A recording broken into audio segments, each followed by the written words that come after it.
How to Outsmart Procrastination, a motivational audiobook by Astrian. This book is not here to call you lazy, and it will not ask you to try harder. Trying harder is what you have been doing your whole life, and look where that has gotten you. You are left feeling tired, frustrated, and convinced that something deep inside you is simply broken. The truth is far more exciting than that, and it starts with a simple shift in perspective. Procrastination is not a character flaw or a sign that you are weak. It is actually a sign that your brain is working exactly as it was designed to work, just for an older world.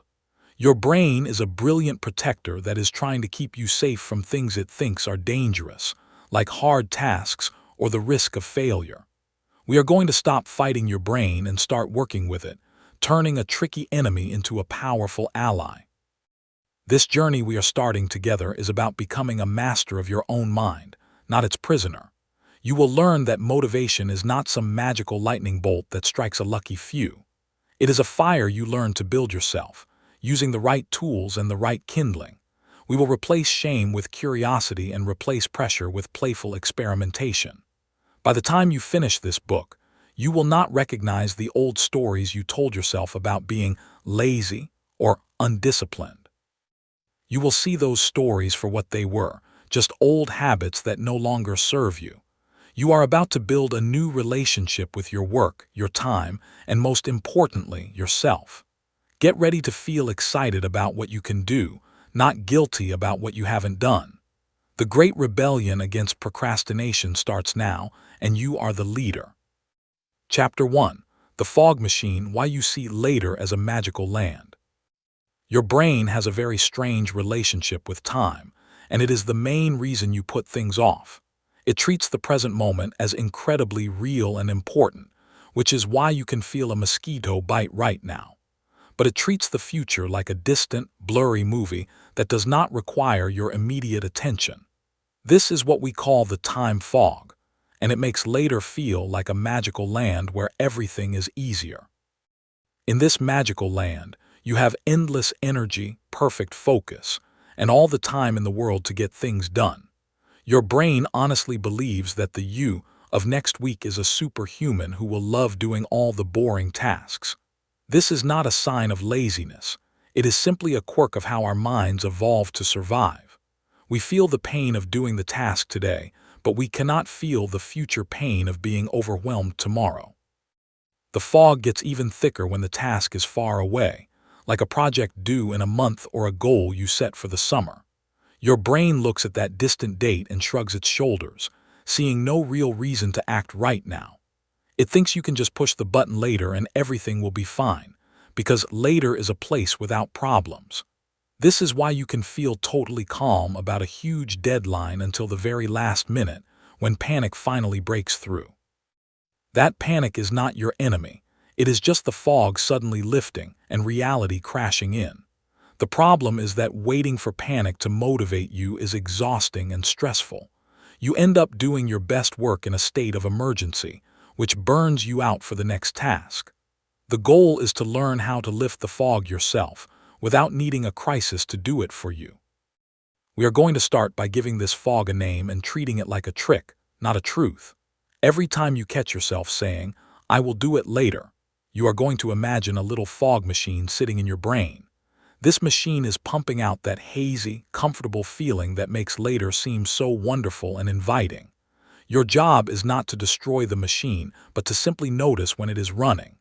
Just the act of noticing breaks the spell, because you are no longer lost inside the fog. You become the observer who can see the fog for what it is, a simple brain trick. From this new place of awareness, you can make a different choice. You can choose to act now, not because you are panicked, but because you know the fog is lying to you. Let us also look at how the fog loves to hide the steps involved in a task. You might say, "I will clean the garage later," and your brain imagines one simple, satisfying moment of a clean garage. But the reality involves moving boxes, sorting tools, sweeping floors, and making a dozen small decisions. The fog hides all those small, boring steps and only shows you the beautiful final picture. This is why later never arrives, because the real task is much bigger than the picture in your head. When you finally get to later, you are shocked by how much work it actually is, and you feel tricked. This feeling of being tricked makes you want to run away and hide, which starts the whole cycle over again. By seeing the steps now, you take away the fog's greatest power, which is hiding the truth. We can fight this fog by making the future feel more real to our present-day brain. One powerful way is to imagine your future self as a real person who is sitting right next to you. Think about their face, their tired eyes, and the feeling they will have when the deadline arrives. When you picture them clearly, you start to feel a sense of responsibility toward them, like you would a good friend. You would not leave a friend to clean the garage all by themselves at the last minute, would you? This simple shift turns a vague idea into a real relationship, and relationships motivate us. You begin to act not because you have to, but because you care about the person you are becoming. The fog tries to keep you and your future self as strangers, but you are now choosing to introduce yourselves. Finally, we're going to use a simple tool to cut through the fog in real time. It is a question you can ask yourself anytime you feel the pull to delay a task. You simply ask, what is the smallest step I can take in the next 2 minutes? This question is like a spotlight that cuts right through the fog. It forces your brain to stop thinking about the big, scary future and focus on a tiny, doable present. It does not ask you to finish the whole project or even do a great job. It just asks for 2 minutes of your time, which feels like nothing to your brain. The fog cannot hide the truth from a question this small and this simple. You will be amazed at how often this spotlight shows you a path forward that the fog was trying to hide. Chapter 2. The Dragon of Doom, How We Build Mountains Out of Pebbles. There is a strange thing our minds do that turns a small task into a terrifying monster. You might have a simple email to send, but in your head it grows into a massive dragon. This dragon breathes fire in the form of anxiety and blocks your path with the fear of doing it wrong. You start to avoid the dragon, telling yourself you will fight it when you are stronger or more prepared. But the longer you wait, the bigger the dragon grows, until it seems impossible to defeat. The truth is that the dragon was never real. It was just a pebble you kept imagining was a mountain. This chapter is about learning how to see the pebble again and stop building monsters in your mind. We will teach your brain to stop over-leveling the boss before the fight even begins. The first step to shrinking the dragon is to understand how your mind builds it in the first place. Your brain is designed to protect you from threats, and it treats a difficult task like a physical threat. It starts scanning for everything that could go wrong, every mistake you could make, and every judgment you might face. This scanning process is useful for survival, but terrible for sending a simple work email. Your brain then uses your imagination to create a vivid movie of all those terrible outcomes. You see yourself struggling, looking foolish and failing in front of everyone, and your body tenses up. To your primitive brain, this imagined failure feels almost as real as a physical danger. So it tells you to run away and hide, which is the exact opposite of what you need to do. We are going to stop this process by numbing the dragon the moment it appears. You will say to yourself, there is the dragon of doom trying to scare me again. This simple act of numbing takes away some of its power because you are no longer lost in the fear. You are now a person observing a dragon, which is a much stronger position to be in. You can look at the dragon and ask it a simple question. What is the actual pebble underneath all this smoke? The smoke is the fear of looking stupid, the fear of failing, or the fear of not being perfect. The pebble is the simple task itself, like writing one sentence or making one phone call. By separating the pebble from the smoke, you take away the dragon's ability to control you.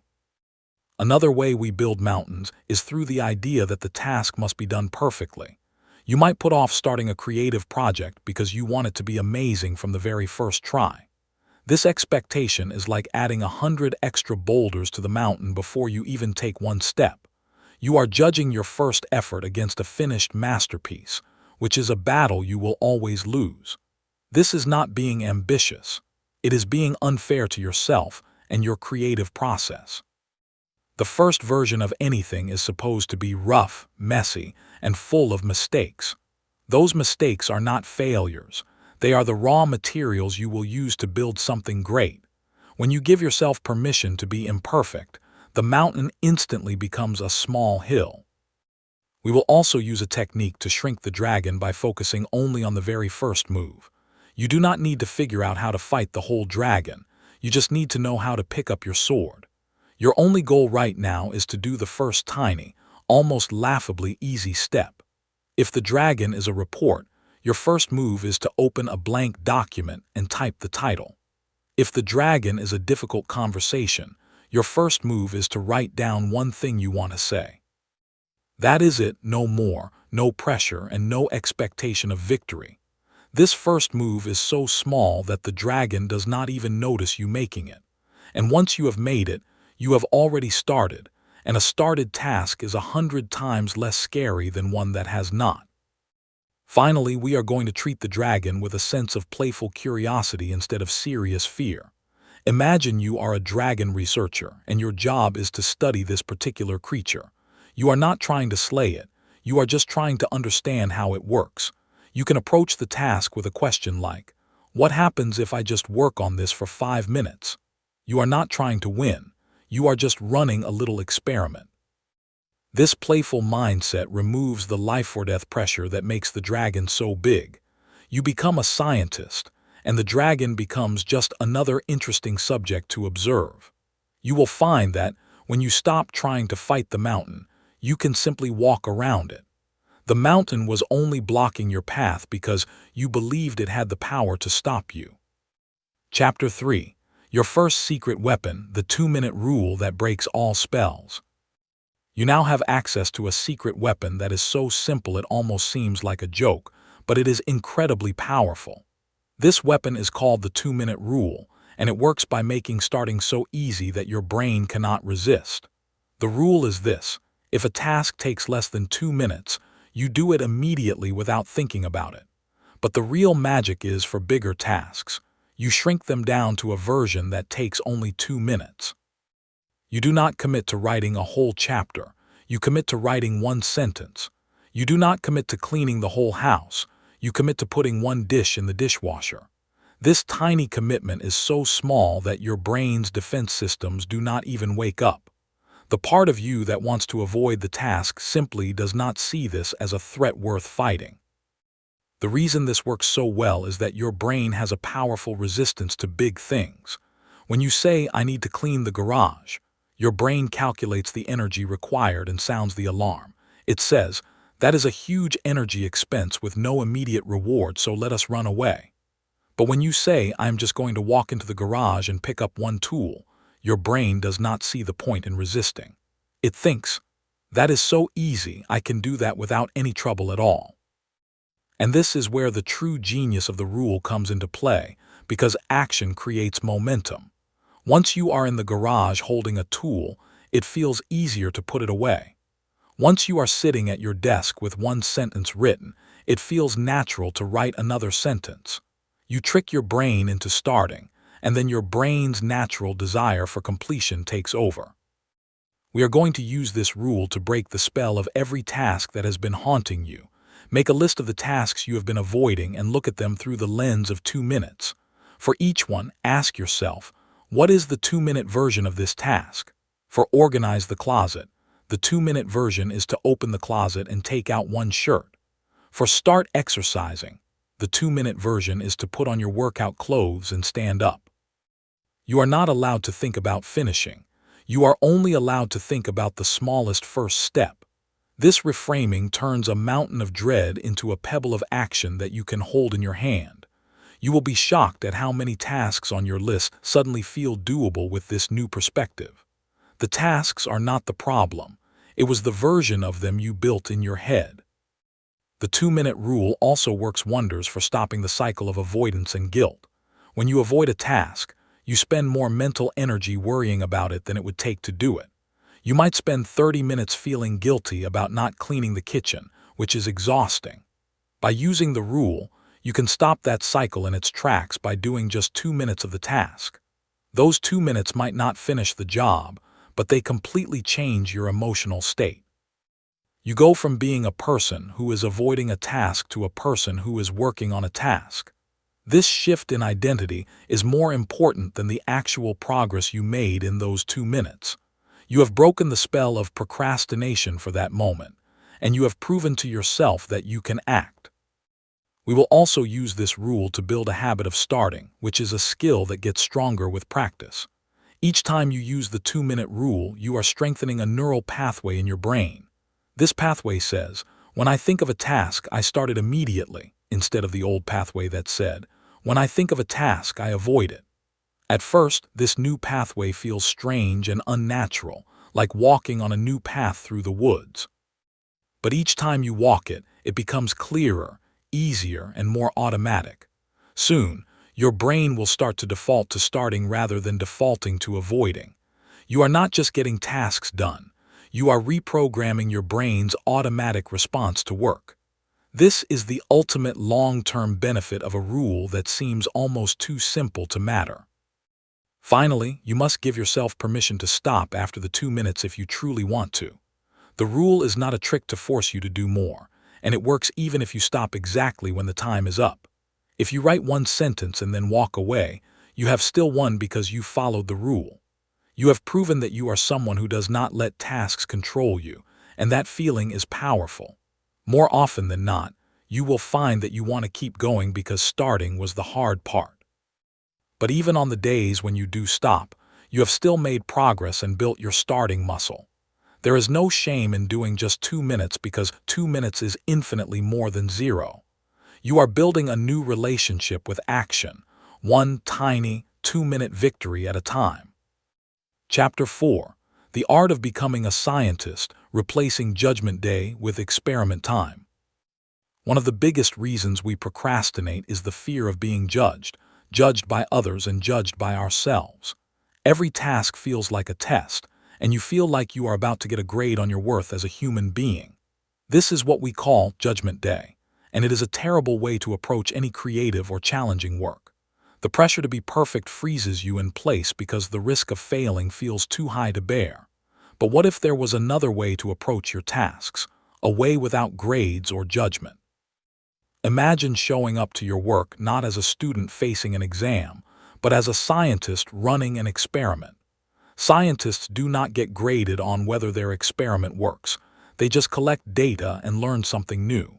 This simple shift in identity can completely dissolve the fear that keeps you stuck. When you put on your scientist's lab coat, you change the rules of the game entirely. Your goal is no longer to produce a perfect result. Your goal is to see what happens when you try. You are not a failure if the result is not what you expected. You are a curious explorer who found something interesting. This mindset removes the emotional weight from the outcome because the outcome is just data, not a judgment. You can approach a difficult email with the question, what happens if I write it this way? You can approach a creative project with the question, what happens if I use this color? Each action becomes an experiment, and each experiment teaches you something valuable. You stop trying to prove yourself and start trying to discover yourself, which is a much more exciting adventure. The scientist mindset also allows you to make mistakes without the shame spiral that usually follows. In an experiment, a mistake is not a reflection of your character. It is just a result that did not work. You do not say, I am so stupid for getting this result. You say, that is interesting. I will try a different method. This small shift in language changes everything about how you feel after a setback.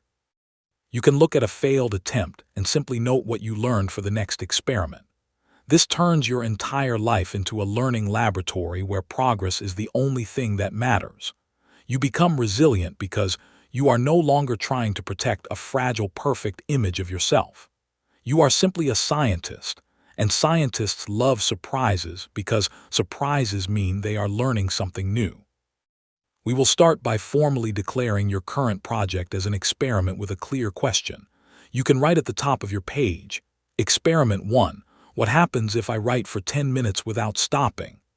This small act sets the tone for everything that follows, and it is very hard to be scared of an experiment. You are not trying to write a masterpiece. You are just trying to see what words come out when you let them flow. This removes the pressure to be good, clever, or even coherent, because those are not the goals of the experiment. The only goal is to collect data, and any data is good data. You can even make it fun by imagining you are a scientist in a movie, wearing goggles and taking notes. Playfulness is the enemy of perfectionism, and perfectionism is the fuel for procrastination. Another powerful part of being a scientist is the concept of a hypothesis instead of a goal. A goal can feel like a heavy weight, a pass-or-fail test that you must achieve to feel worthy. A hypothesis is simply your best guess about what will happen, and you are excited to see if you are right. You might have the hypothesis that working in the morning will feel better than working at night. You can run a week-long experiment, trying morning work for 3 days and night work for 2 days. At the end, you collect your data and see which one actually worked better for you. You are not lazy if you guessed wrong. You are just a scientist who learned something about yourself. This turns the entire process of productivity into a self-discovery journey, which is naturally motivating. Finally, we will embrace the scientist's love for tiny, repeatable experiments that build knowledge over time. You do not have to change your whole life overnight, and that was never the goal. You just run a small experiment today, note the results, and then run another one tomorrow. Over time, you build a personal user manual for yourself, full of data about what works for you. You will know that you focus better with background music, or that you work best in 20-minute bursts. This knowledge is not something anyone else could have given you. It is knowledge you earned through your own experiments. And because you earned it, you will trust it, and you will use it to build a life that fits you. You are not a broken person trying to be fixed. You are a brilliant scientist discovering how to unlock your own potential. Chapter 5. Building Your Future Self, the secret club of people who get things done.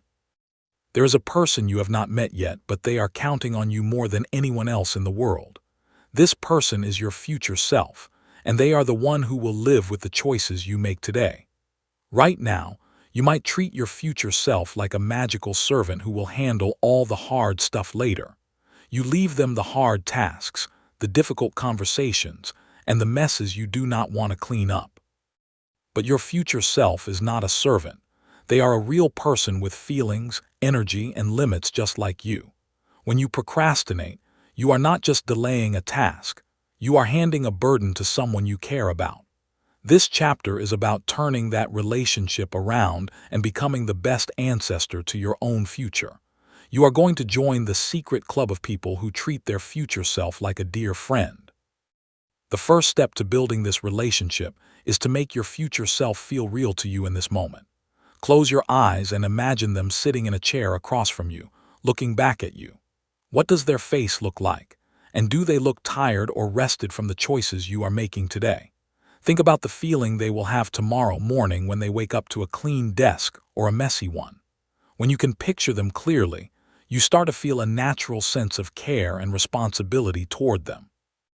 You would not want to let down a friend who was counting on you, and your future self is that friend. This visualization is not silly or childish. It is a powerful way to make the future feel real. And when the future feels real, your present moment choices change automatically. Now we are going to start leaving gifts for your future self, small acts of kindness that show you care. A gift could be laying out your workout clothes the night before so they do not have to search for them. A gift could be writing a clear to-do list for the morning so they can start without thinking. A gift could be washing the dishes before bed so they wake up to a calm, clean kitchen. These gifts do not take much time now, but they give your future self a huge boost of energy. When your future self receives these gifts, they feel supported, loved, and excited to pass the favor forward. This creates a beautiful cycle of kindness between you and the person you are becoming. You are no longer fighting against yourself. You are building a powerful alliance across time. This idea also works in reverse.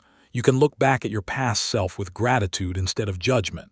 That person from yesterday made choices, some good and some maybe not so great. But they also did things that made your life better, like the gift they left for you this morning. When you notice a gift from your past self, take a moment to thank them for their thoughtfulness. This practice builds a positive feedback loop that makes you want to be kind to your future self. You start to see yourself as part of a team that spans across time, all working together for your shared well-being. You are the captain of this team, but you are also the teammate, and every role matters. This sense of teamwork is far more motivating than the old story of fighting against your own laziness. We can also use the concept of your future self to make better decisions about how you spend your time.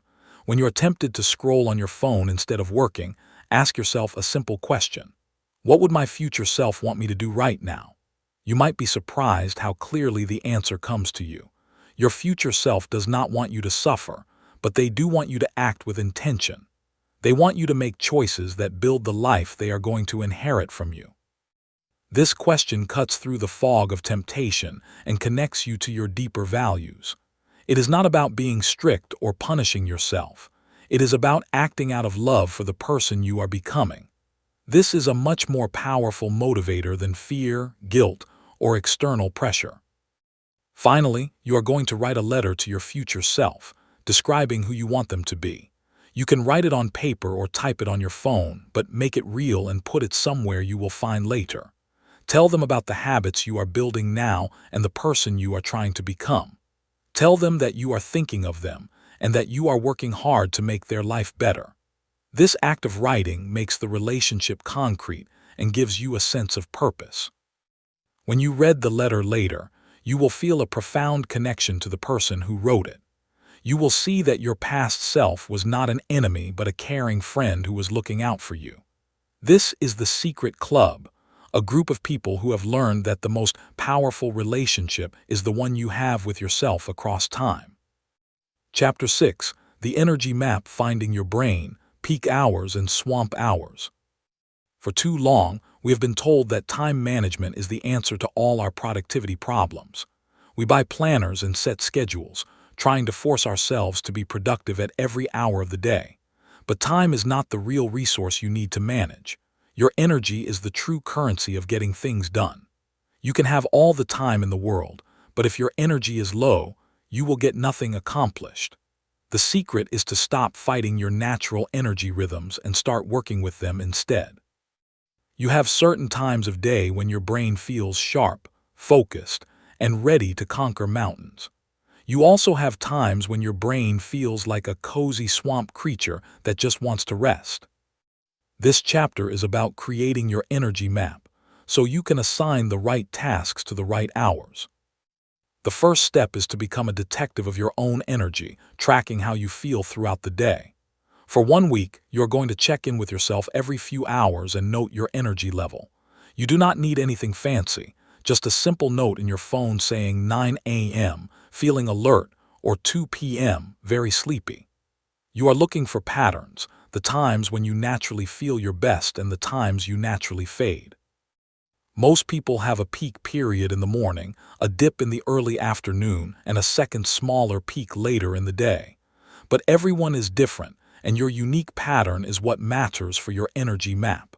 You are not trying to change your energy, you are just trying to understand it.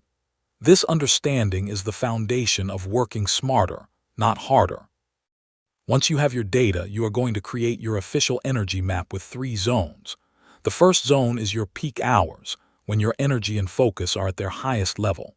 This is your time for deep work, hard tasks, creative thinking, and anything that requires your full brain power. The second zone is your dip hours, when your energy naturally drops and your brain wants to take a break. This is the time for easy tasks, routine work, or even a real break to rest and recharge. The third zone is your swamp hours, which are your lowest energy times when thinking feels difficult. This is not the time to force yourself to do important work because you will just feel frustrated. This is the time for physical tasks, listening to something, or simply allowing yourself to rest without guilt. You are now matching your tasks to your energy, which feels effortless compared to fighting it. We also need to talk about the enemy of your energy map, which is the energy debt you build up over time. When you push yourself to work during your swamp hours, you are borrowing energy from your future self. You might get the task done, but you will pay for it later with exhaustion and burnout. This is why forcing yourself to work when your energy is low is such a bad long-term strategy. You end up needing twice as much rest to recover, which puts you even further behind. The energy map helps you avoid this debt by respecting your natural limits. You work with your energy, not against it, and you get more done with less effort. This is not about being lazy. It is about being smart with the energy you have. Another important part of this is learning how to protect your peak hours from being stolen. The world will try to fill your best hours with meetings, emails, and other people's demands. You must become the guardian of your peak hours, treating them as sacred time for your most important work. You can do this by blocking them off on your calendar and saying no to distractions during this time. You are not being rude. You are being responsible with your most valuable resource. When you use your peak hours for deep work, your dip hours can handle all the small stuff. This simple switch can double your productivity without making you work any harder. You are simply putting the right fuel in the right engine at the right time. Finally, we will embrace the idea of energy-aligned breaks instead of random rest. A break during your peak hours might be a short walk to keep your blood flowing and your mind sharp. A break during your dip hours might be a proper rest, like lying down or meditating for 20 minutes. You are not just stopping work. You are actively managing your energy to prepare for the next phase. You can also use your swamp hours for activities that feel like rest, but actually move you forward. Listening to an educational podcast, doing light stretching, or organizing a drawer are all good uses of low energy. The goal is not to be productive every second, but to be smart about how you use your energy. When you live by your energy map, you stop feeling like you are always behind. You start feeling like you are finally in sync with your own natural rhythm. Chapter 7. The Spiral of 5, Your Emergency Exit from the Overwhelm Loop. There is a moment we all know, the moment when the overwhelm hits and you feel completely frozen. You have too much to do, your mind is racing, and the only thing you can do is scroll or stare at the wall. This is the overwhelm loop, and it is a terrible place to be because the more you panic, the less you can do. Your brain is sounding every alarm, treating your to-do list like a pack of wolves closing in on you. In this state, no productivity trick or planner is going to help you because your thinking brain is offline. You need something simpler, something physical, something that can pull you out of your head and into the present moment. This is why we created the Spiral of 5, a 5-step emergency exit from the overwhelm loop. It is not a productivity system. It is a rescue mission for your overwhelmed mind. The first step of the Spiral of 5 is to stop everything and take 5 deep, slow breaths. You are not trying to fix anything or think about your tasks right now. You are just breathing. Breathe in slowly through your nose for a count of 4, hold it for a moment, and then breathe out slowly. This simple act sends a signal to your nervous system that the danger is not actually real. Your body cannot tell the difference between a pack of wolves and a pile of emails, but slow breathing calms both responses. You are telling your ancient brain, "We are safe. There is no immediate threat to our survival." This is the most important step because you cannot think clearly when your body is in panic mode. Once your body calms down, your thinking brain can come back online to help you.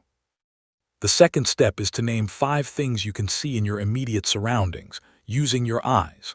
Look around the room and say them out loud or in your mind, like, "I see a blue lamp, a wooden chair, a white wall, a green plant, and a window." This exercise forces your brain to stop spinning on future worries and come back to the present moment.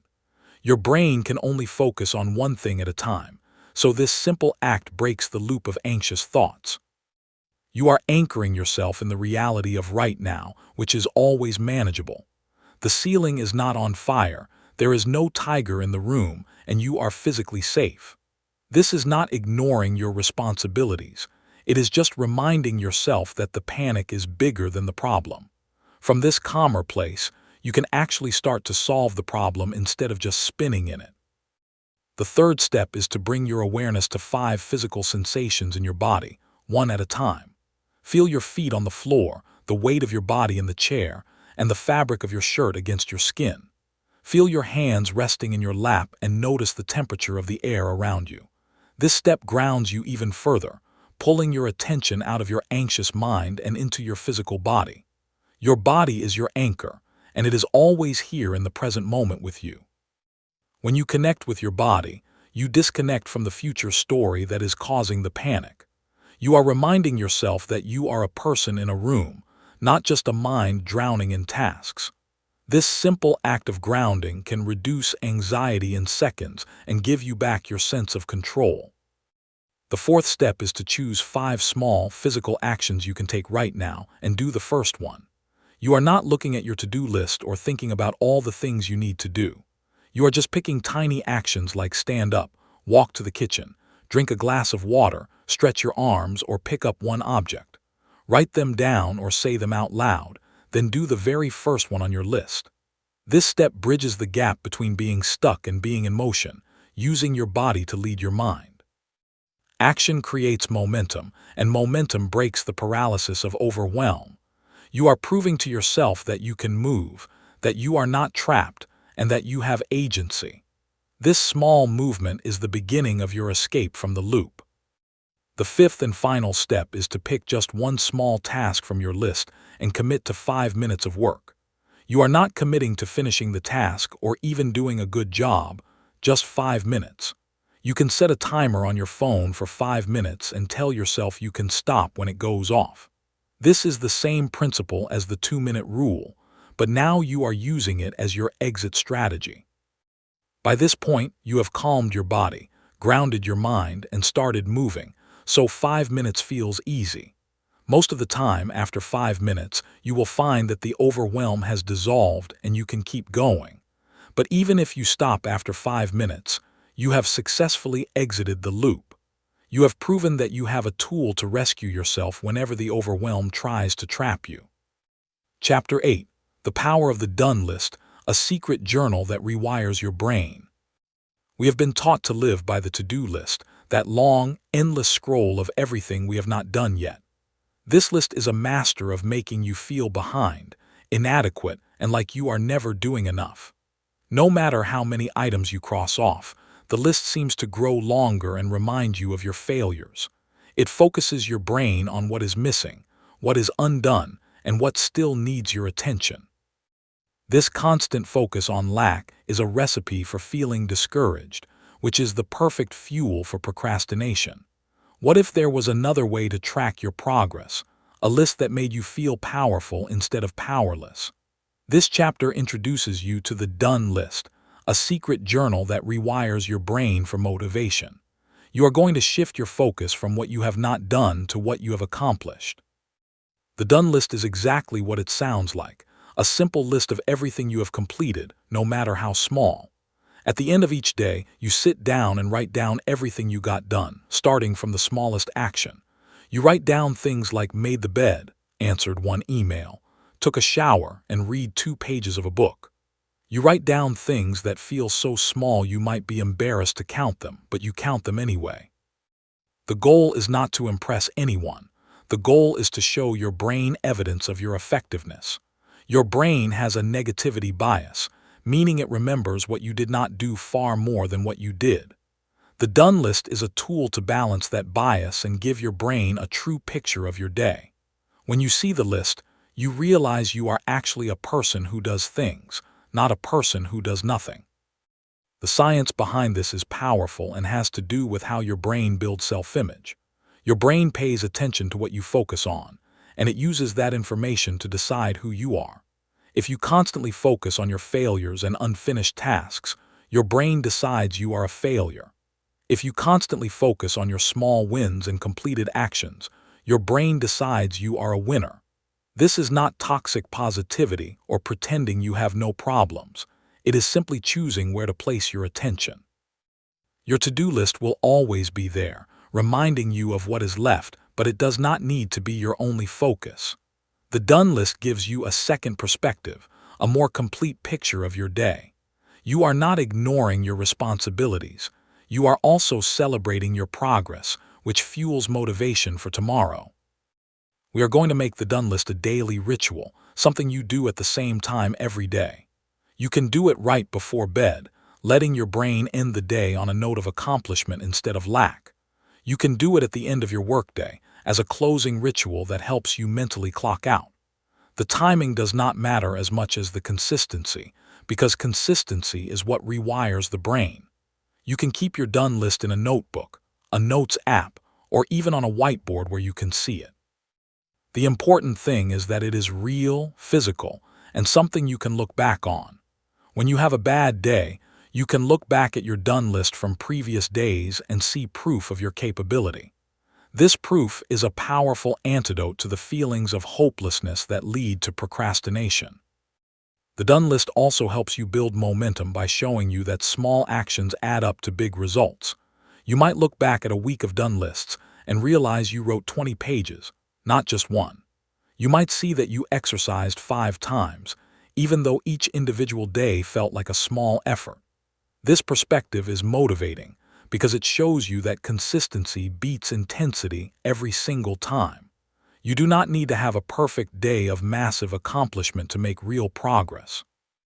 You just need to keep showing up and doing small things, and the done list proves this to you. It becomes a record of your own dedication, a love letter from your past self to your present self. This record is a treasure that you can return to whenever you need a reminder of your strength. Finally, we will use the done list to practice self-compassion on the days when you truly do less. There will be days when your done list is short, and that is okay because life happens to everyone. On those days, the list might only have 3 small things, and you will be tempted to feel bad about it. But instead of judgment, you can look at that list and say, I did 3 things on a hard day, and that is enough. The done list is not a performance review. It is a journal of your real life, which includes ups and downs. By writing down the small things, you honor your effort even when your energy was low. You are teaching yourself that your worth is not tied to your productivity. You are building a relationship with yourself based on kindness and recognition, not criticism and shame. This is the true power of the done list. It helps you become your own biggest supporter. Chapter 9. The Gentle Alarm, Why You've Been Fighting Time Instead of Dancing with It. For most of your life, you have probably used an alarm as a tool of stress and panic. The alarm screams at you to wake up, to stop working, or to rush to the next thing on your list. This creates a relationship with time that is based on fighting, rushing, and feeling constantly behind. You are always trying to beat the clock, and the clock always seems to be winning. But what if you could change your relationship with time from a fight into a dance? What if you could use a timer not as a boss with a whip, but as a gentle partner guiding your steps? This chapter is about reimagining the alarm as a gentle alarm, a friendly tool that helps you flow with time. You are going to stop fighting time and start dancing with it, and everything will feel lighter. The first step in this new relationship is to change the sound of your timer to something that feels kind. Instead of a harsh, jarring buzzer, choose a soft bell, a gentle chime, or even a peaceful song. This small change matters more than you think because the sound sets the emotional tone of the transition. A harsh sound makes you feel like you are in trouble, which creates resistance and a desire to rebel. A gentle sound feels like a friend tapping you on the shoulder, saying, Hey, shall we move on to the next thing? You are not being interrupted by an enemy. You are being guided by a supportive companion. This simple shift in tone can change your entire emotional response to the timer. You begin to see the alarm as a helpful reminder, not a punishing taskmaster. Now we are going to use this gentle alarm to create containers for your focus, which are short, friendly work sessions. The most famous version of this is the Pomodoro technique, where you work for 25 minutes and then take a break. But you are free to choose any length that works for your brain and your energy level. You might work for 15 minutes if your focus is low, or 45 minutes if you are in a flow state. The key is that you are making a promise to yourself. I will focus on this one thing until the gentle alarm sounds. You are not promising to finish the task, just to give it your full attention for that container of time. This promise is easy to keep because the container is short, and the alarm is kind. When the alarm sounds, you are free to stop or to start another container if you have the energy. This technique works because it removes the overwhelming feeling of how long will this take. When you look at a huge task, your brain panics because it cannot see the end. But when you break it into 25-minute containers, the task becomes a series of manageable boxes.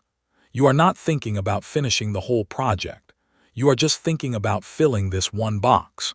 The gentle alarm also gives you permission to rest without guilt because the rest is part of the system. You do not have to feel bad about taking a break because the alarm told you it was time for a break. This structure removes the exhausting mental load of constantly deciding what to do next. You simply work until the alarm sounds, rest until the next alarm, and repeat. You are no longer the manager, the worker, and the judge all at once. The gentle alarm also helps you build focus like a muscle, strengthening your ability to concentrate over time. At first, 25 minutes might feel like a long time, and your brain might get antsy near the end. But with practice, you will find that you can focus for longer periods without even noticing the time. You are training your brain to stay with one task, which is a skill that transfers to everything you do. Each container of focus is a small workout for your attention muscle, making it stronger for the next time. You will also find that the breaks become more refreshing because you earn them with focused work. A break after a container of deep focus feels like a true reward, not just aimless distraction. You are building a sustainable rhythm that balances effort and rest in a healthy way. Finally, we will use the gentle alarm to combat the problem of time blindness, which is common for procrastinators.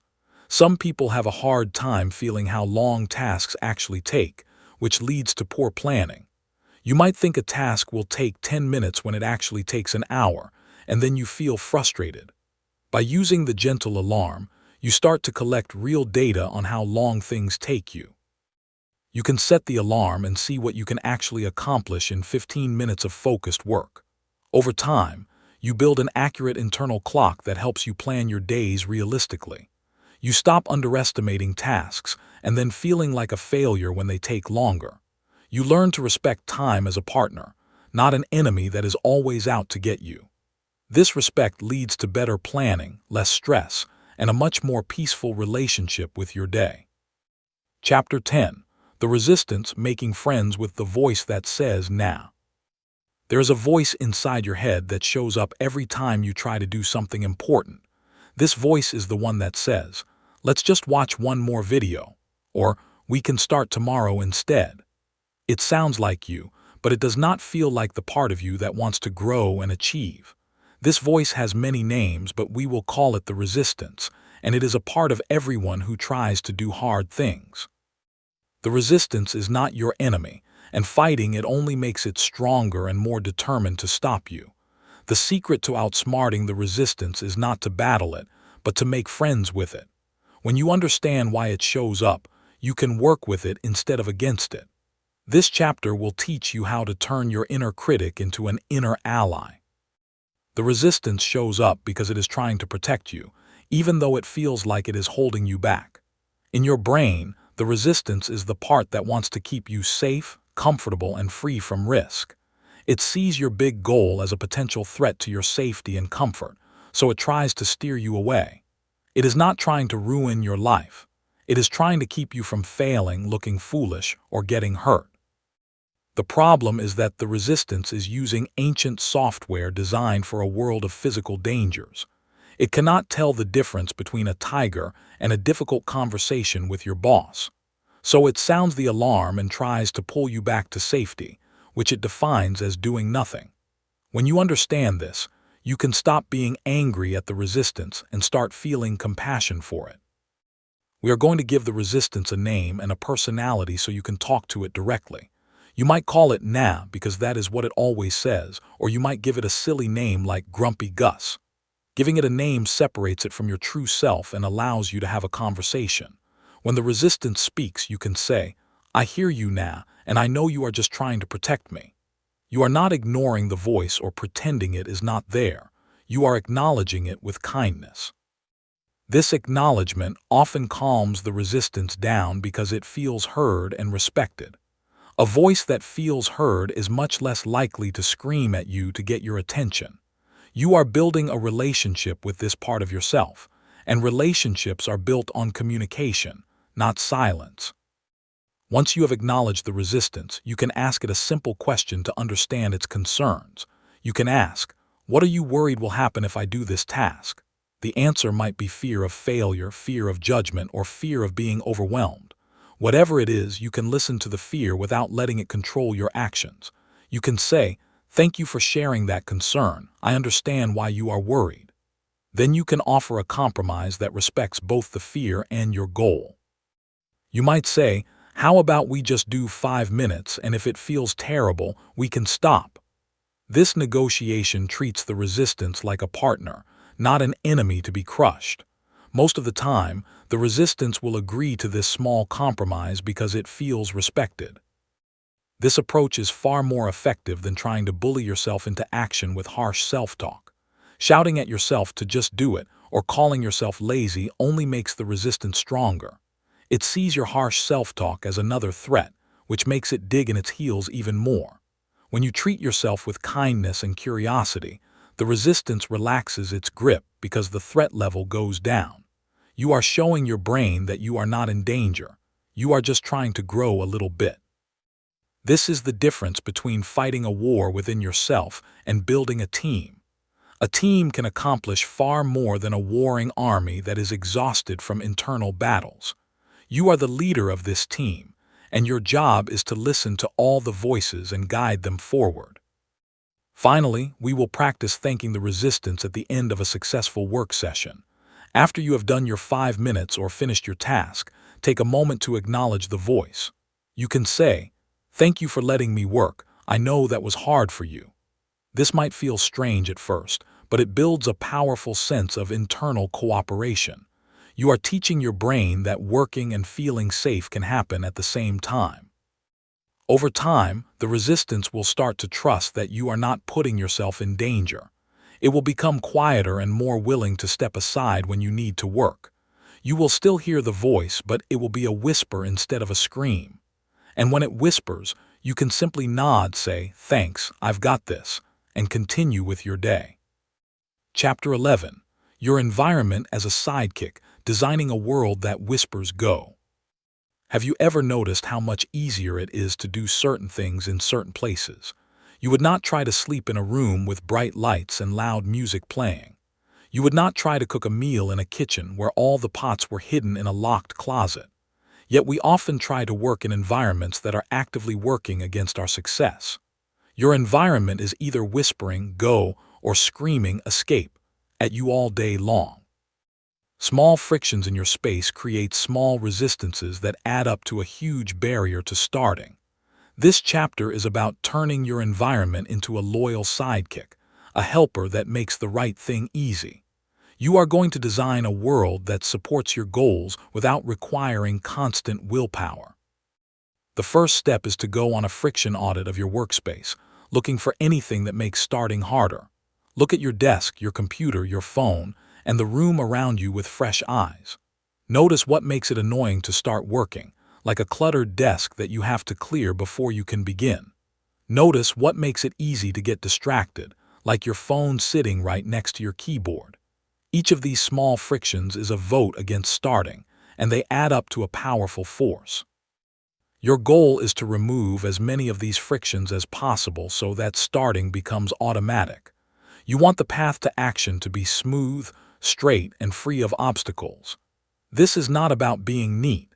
It is about being strategic about your own psychology. Now we are going to add cues to your environment, small signals that whisper, "Go," to your brain. A cue could be your workout clothes laid out on the floor right where you will see them in the morning. A cue could be your notebook open to the right page with a pen sitting on top of it.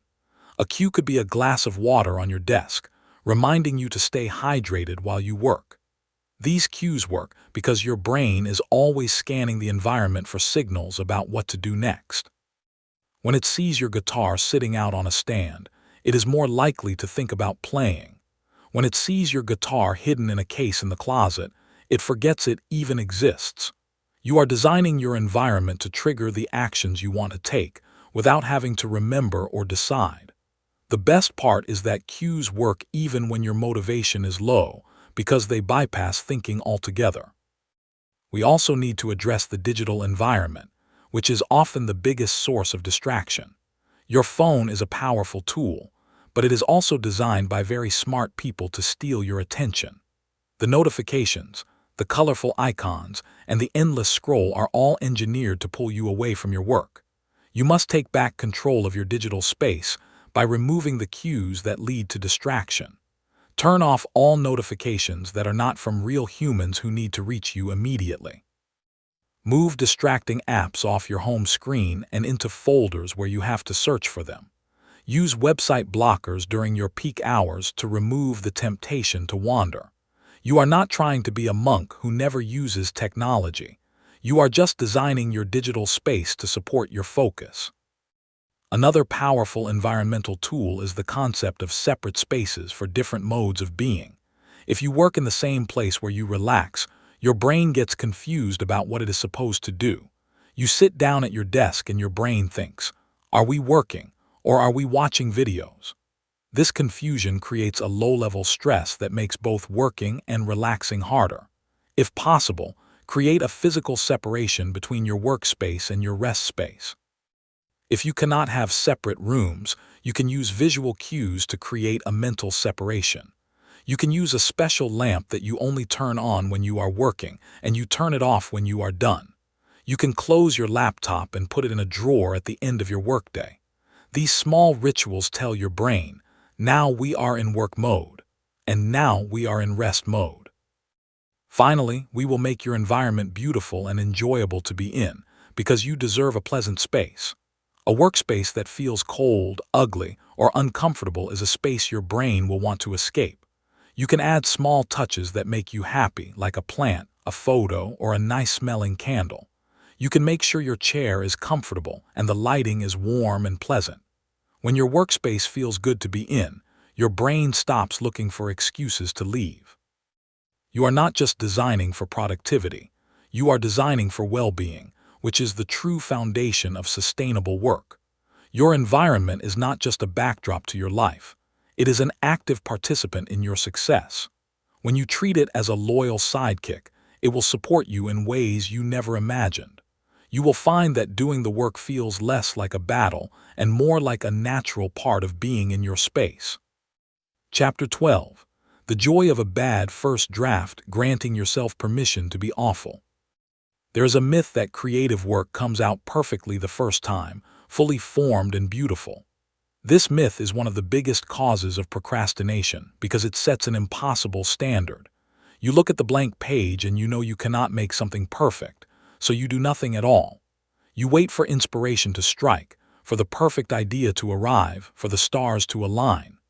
But the truth is that every piece of great work starts as something messy, awkward, and even embarrassing.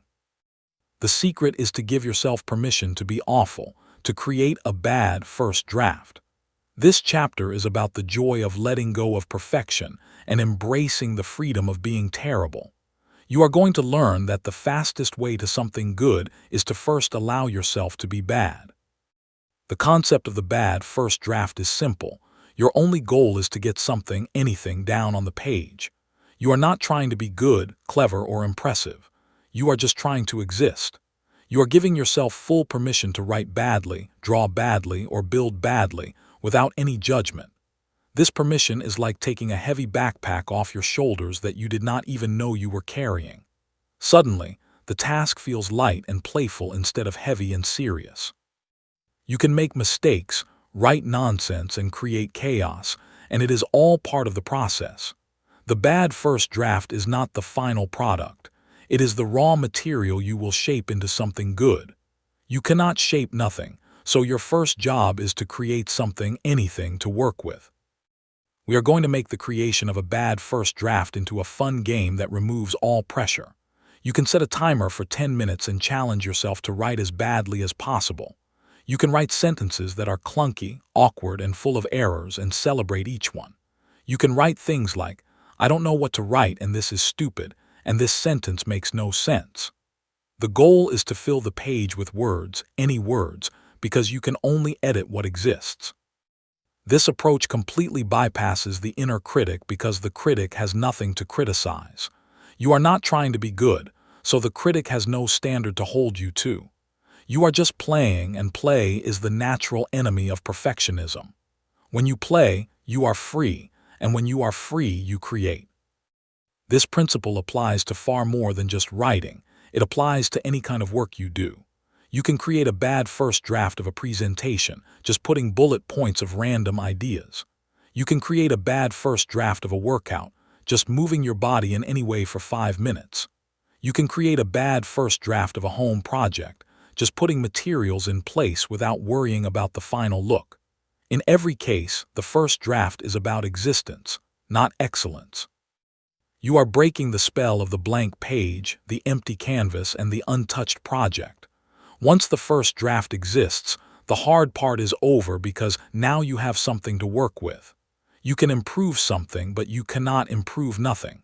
Your only job is to create the something, and you can do that badly with joy. We will also use this mindset to overcome the fear of showing your work to others.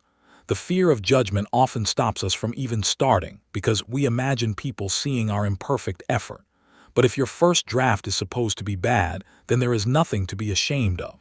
You can show someone your bad first draft and say, "This is the terrible version. I am going to make it better." This honesty is disarming and removes the pressure to appear perfect. People respect the process of creation far more than they respect a fake, perfect final product. By sharing your rough work, you invite collaboration and feedback that actually makes your work better. You also build a reputation as someone who is brave enough to be imperfect, and bravery is far more admirable than perfection ever could be.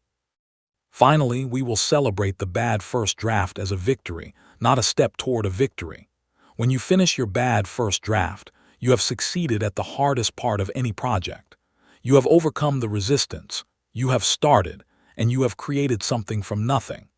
This is a huge achievement that deserves recognition and celebration.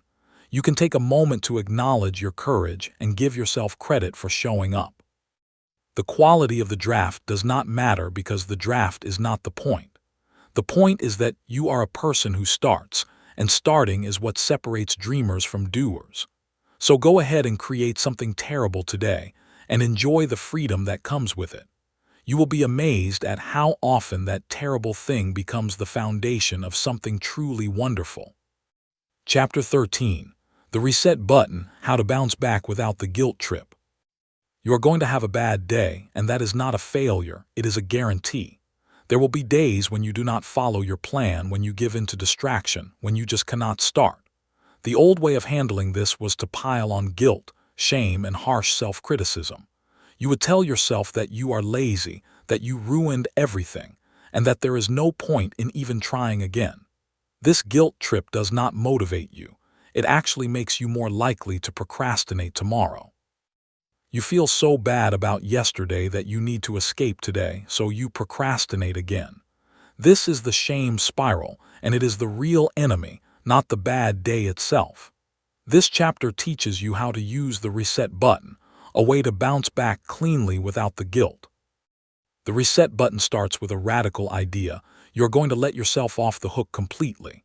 You are going to look at the bad day and say, "That happened, and it does not mean anything about who I am." You are not going to analyze it, judge it, or try to learn a lesson from it right now.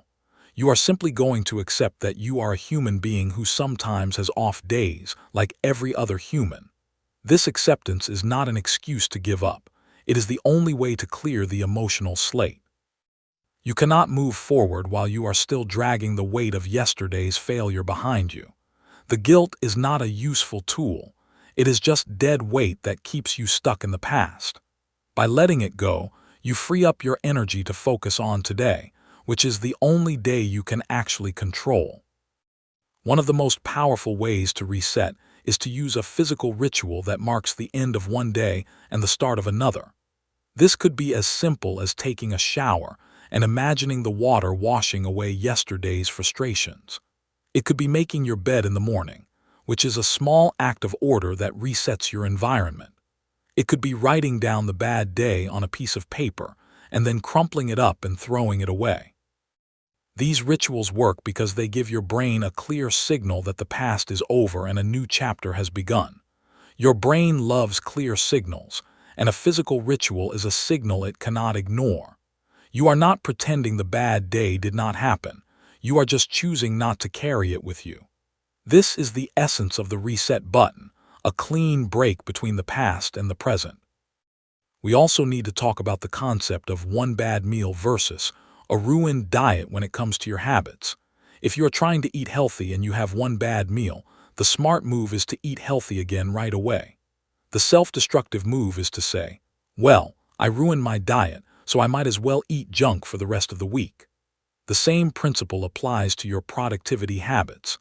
If you have one unproductive day, the smart move is to get back to your habits the next day. The self-destructive move is to say, I already failed, so I might as well give up for the week. One bad day does not erase all the good days that came before it. It is just one day, one small blip in a long journey of progress. The reset button helps you see the blip for what it is and get right back on the path. Another powerful tool for resetting is to reconnect with your why, the deeper reason you are doing this work. When you have a bad day, you often lose sight of why you even care about your goals in the first place. You get caught up in the shame and forget the meaningful purpose that drives you. Take a few minutes to write down why your goals matter to you, who you are doing this for, and what it will mean.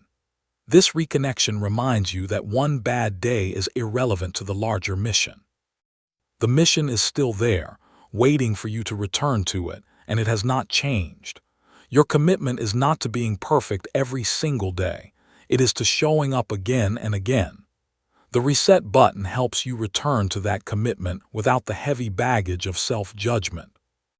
Finally, we will practice planning for these bad days in advance because they are predictable. You know that you will have days when your energy is low, your motivation is gone, and you want to give up. Instead of pretending these days will not happen, you can create a bad day plan ahead of time. Your plan might be to do just one tiny thing, like the 2-minute rule, and then let the day go. Your plan might be to do something that feels like rest but still moves you forward, like listening to a podcast. Your plan might simply be to be kind to yourself and try again tomorrow without any guilt. Having this plan removes the panic when the bad day arrives because you know exactly what to do. You are not a victim of your bad day. You are a prepared person who has a plan. And that preparation is the ultimate reset button because it ensures that one bad day never turns into a bad week. Chapter 14. The Accountability Adventure, Turning Solo Missions into Epic Quests. Doing hard things alone is difficult because we are social creatures who thrive on connection. When you are trying to build new habits by yourself, it is easy to let yourself off the hook. You make a promise to yourself, but only you know if you break it, so breaking it feels like no big deal. This is why accountability is so powerful. It adds a social dimension to your personal goals. But accountability does not have to be a stern boss checking up on you with a clipboard. It can be an adventure, a shared journey where you and others help each other become better. This chapter is about turning your solo mission into an epic quest with companions by your side. You are going to learn how to use the power of connection to fuel your motivation. The first and most powerful form of accountability is called body doubling, and it is incredibly simple. Body doubling means doing your work in the presence of another person who is also doing their work. You do not need to talk to each other or work on the same thing. You just need to be together. There is something magical about being in a room where someone else is focused on their tasks. Your brain picks up on their focus and mirrors it, making it easier for you to focus as well. This is why coffee shops and libraries are such productive places for so many people. You can create body doubling with a friend in person, or you can do it virtually over a video call. The presence of another focused human being is a gentle but powerful nudge to stay on task. Another form of accountability is the commitment device, where you make a promise to someone else. You can tell a friend, I'm going to write for 30 minutes today, and I will text you when I am done. This simple promise changes the game because now someone else is expecting you to follow through.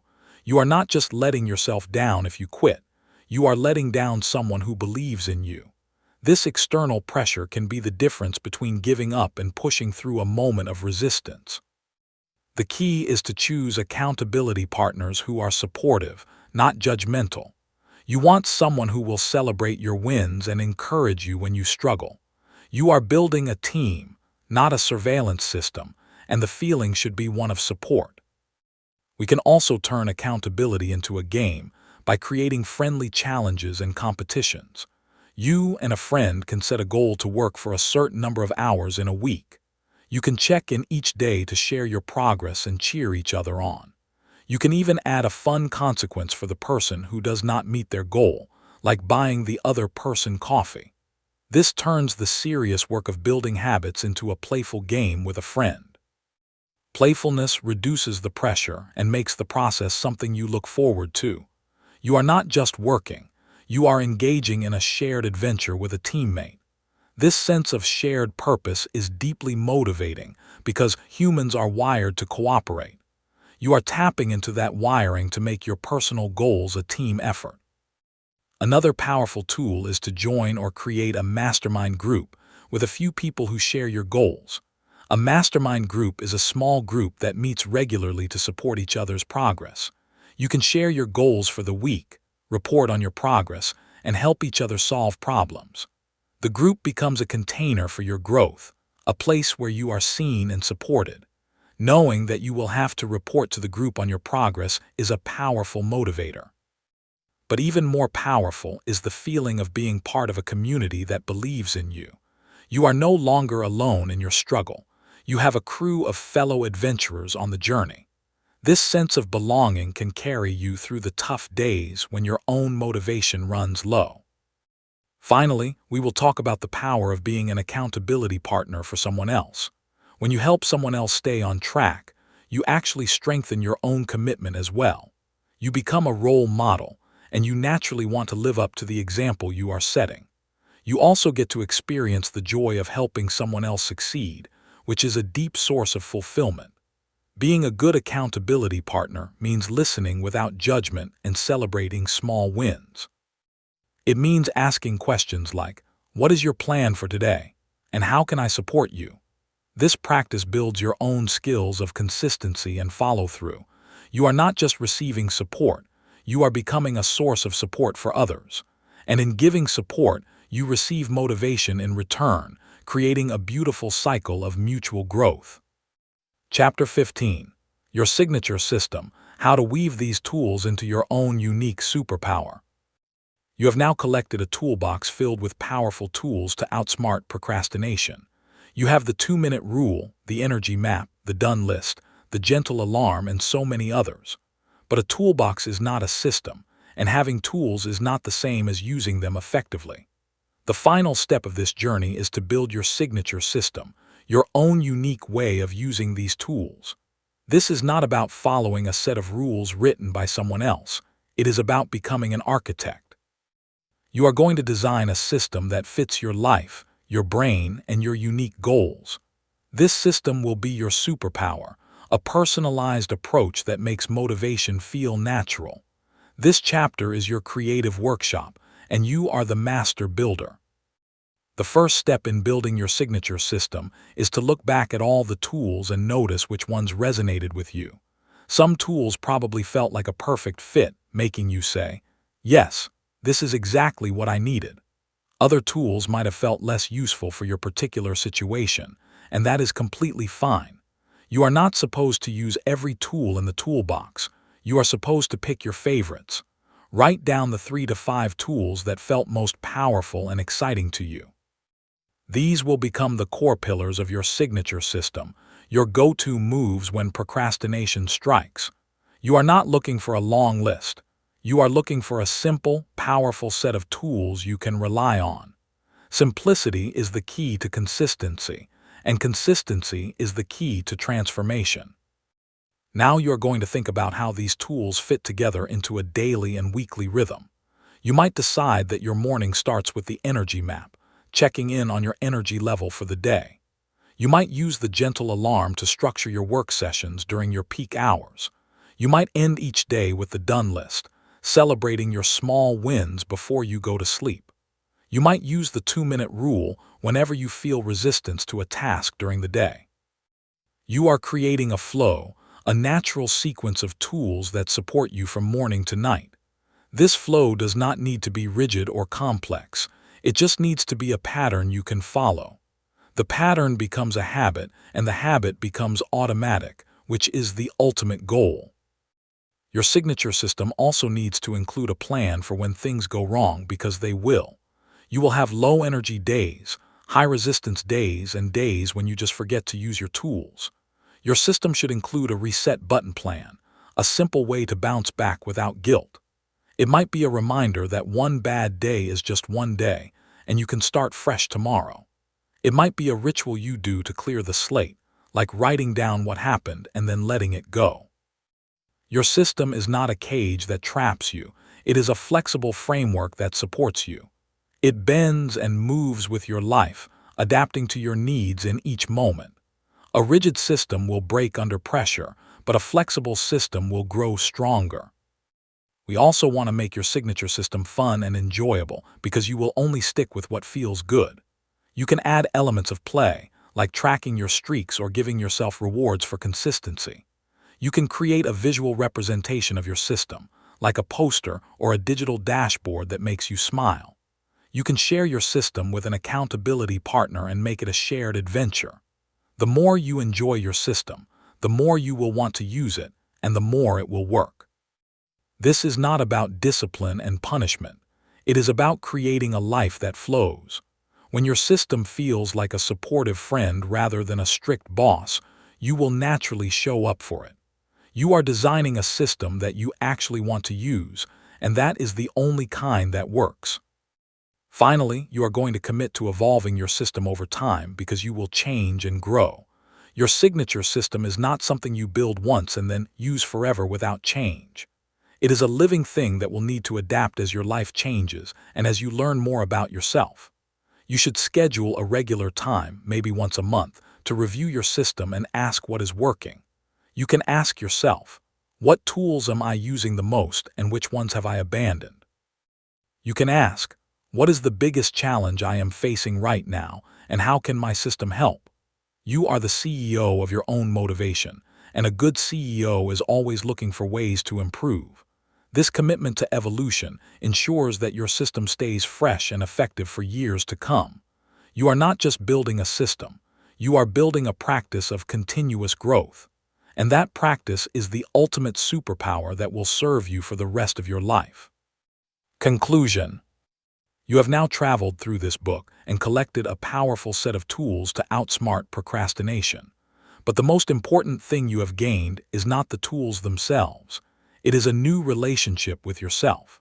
You have learned that procrastination is not a sign of laziness or a character flaw that needs to be fixed. It is simply a sign that your brain is using old tools to try to protect you from perceived threats. You now have new tools, new perspectives, and a new understanding of how your mind works. You are no longer a victim of your own brain. You are the skilled operator of a complex machine. You have the ability to design your environment, manage your energy, and make friends with your resistance.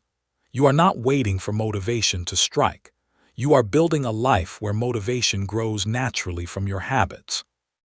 The journey does not end here, because this is not a book you finish and then put on a shelf to collect dust. This is a collection of practices that you will return to again and again as you grow and change.